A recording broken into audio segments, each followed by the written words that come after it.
Liz, can you tell us a little bit more about the work of the School Culture and Climate Initiative and how the connected project that Anya and Anjana have been involved in fits into the body of work that you do in schools in New Jersey?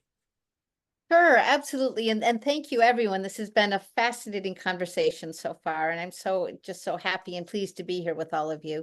The School Culture and Climate Initiative has been around now for about 15 years, and we support schools in a variety of different ways. Most importantly, around creating a positive climate, a positive culture, creating school communities where everyone feels welcomed and safe and respected. They have a sense of friendship and belonging.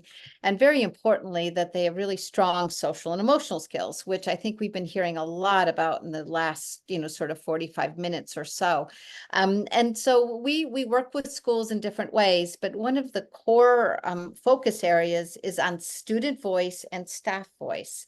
And student voice is a really important driver of a student's future success, believe it or not. And it makes sense when you think about it, that if you have first of all, if you're in student voice, a way of explaining student voice is basically having a say in how things are done, being able to influence them, being able to have agency. And when you have a voice, when you're a part of something, you have more of a sense of belonging.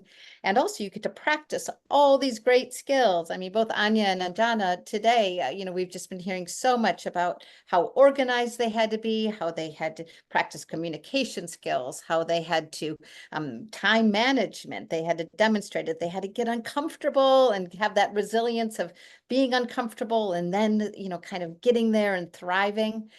So all of these skills you develop, you practice when you're exercising your voice and when you're taking hold of projects. So a big part of the School Culture and Climate Initiative is working with schools and providing a framework, a process for students to to really exercise their voice. So when the School Culture and Climate Initiative works with schools, we tend to always form a student team. Even when we work in little K through 2 schools, those little guys, they have great ideas too, all the way up through high schools, because it's such an important way of influencing the climate, of developing skills, and just having students have a better time at school. So I think I answered a lot more than that one question, John, so No, but I apologies. love it because there's a lot to unpack there. And one of the things I'd like to unpack, when you said you get into these schools and you help these schools form student teams. So when you go into a school, is there a particular process you use to work with schools? What does a typical engagement look like for Skizzy when it goes in and it works with the school community? Right. Well, the most important thing is that the timing is right. Schools, there are no quick fixes, and but our guests mentioned that as well. And you're absolutely right. Really aren't any magic wands, no matter how much we might want a magic wand. So with schools, we make sure that the school is ready to participate in what can be a 3-year process, sometimes a little bit longer even. And part of that is the focusing on the foundation and not focusing just on a band-aid. So we come in, we assign a real life human to be a consultant with the school for 3 years, and we form a staff team and the student team. And we, first of all, we build relationships, we establish some trust, and then we start to we do look at some data, which is really interesting, staff climate survey, a student climate survey.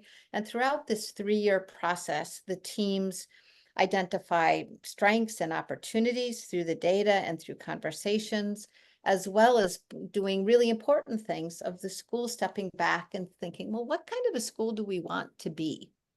Because lots of times you have to know what kind of school you want to be in terms of delivering that kind of a school, that kind of a place. So, so that's important, as well as, kind of what kind of culture do we want? What do we value in our school community? And that's important as well. And sometimes some of those questions, schools think about them a lot, but sometimes schools are super, super busy places with lots going on. And it's really beneficial to schools to have a best friend, a third party come in and sort of help that process through.